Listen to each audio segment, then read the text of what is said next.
Have you ever wondered why even the most brilliant minds, people who can split atoms, decode the universe, and outthink armies, still fall for the same illusions as everyone else? Why do genius leaders follow tyrants? Why do philosophers betray their own ideals? Why do ordinary men and women bow before corrupt rulers even when they know better? Is intelligence truly protection against deception, or is it in fact the very thing that makes us more vulnerable? Most men stay asleep. Few dare to wake up. Subscribe and prove you are one of the few. So, let's start. That is the uncomfortable question Nietzsche forces us to face. He warned us that the greatest danger to truth does not come from ignorance, but from the illusions we choose to believe. The illusion I'm talking about isn't magic. It's not smoke and mirrors. It's something deeper, something woven into the way human beings think, feel, and cling to meaning. Let's call it what it is: the illusion of authority.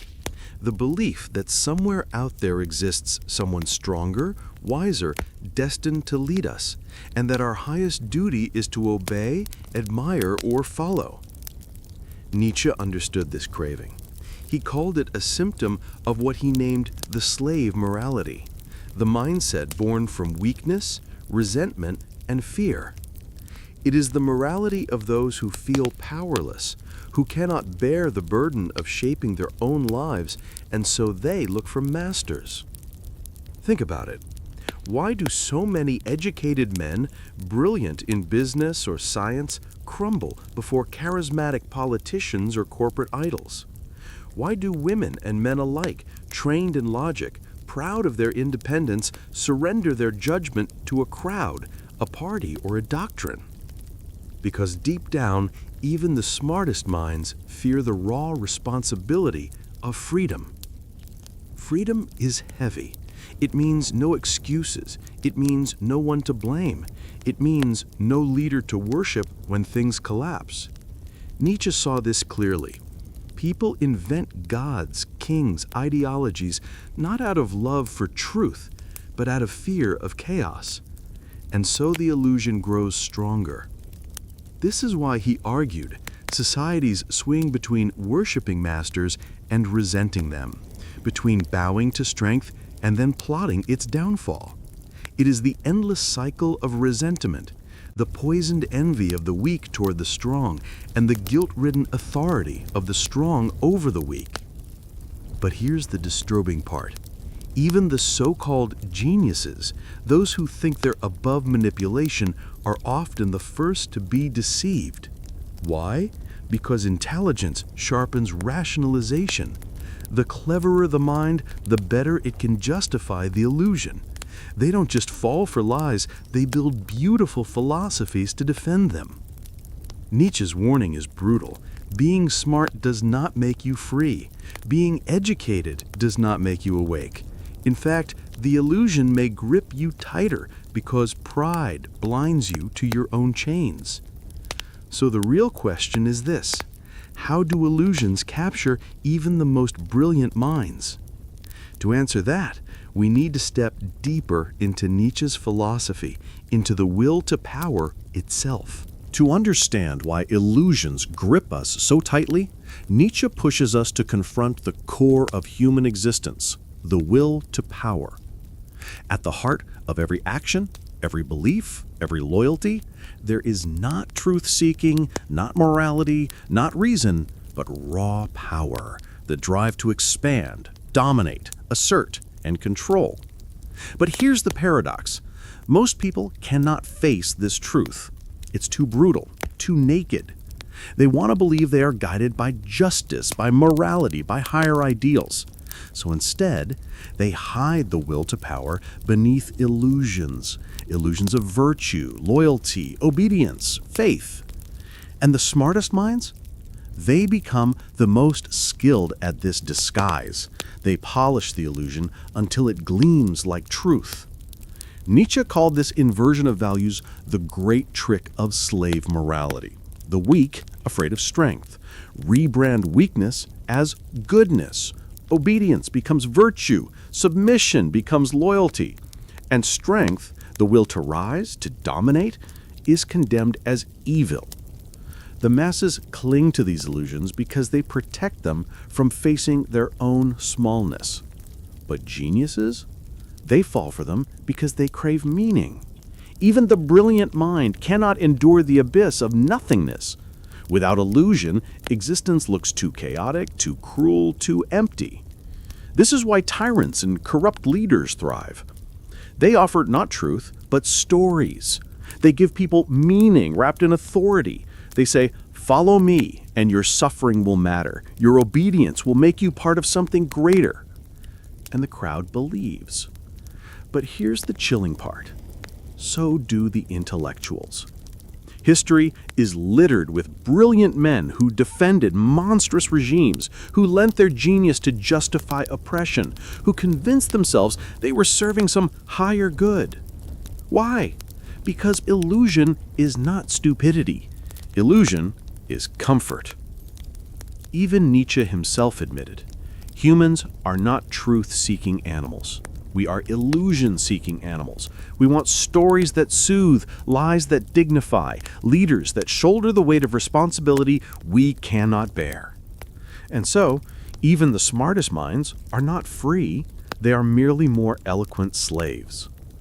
Think about the scientist who bends data to please a sponsor, the philosopher who twists arguments to defend his patron, the modern intellectual who silences his own doubts to stay in favor with the powerful. These are not fools. They are brilliant men, captured by the same ancient illusion, authority as truth. Nietzsche's insight is devastating.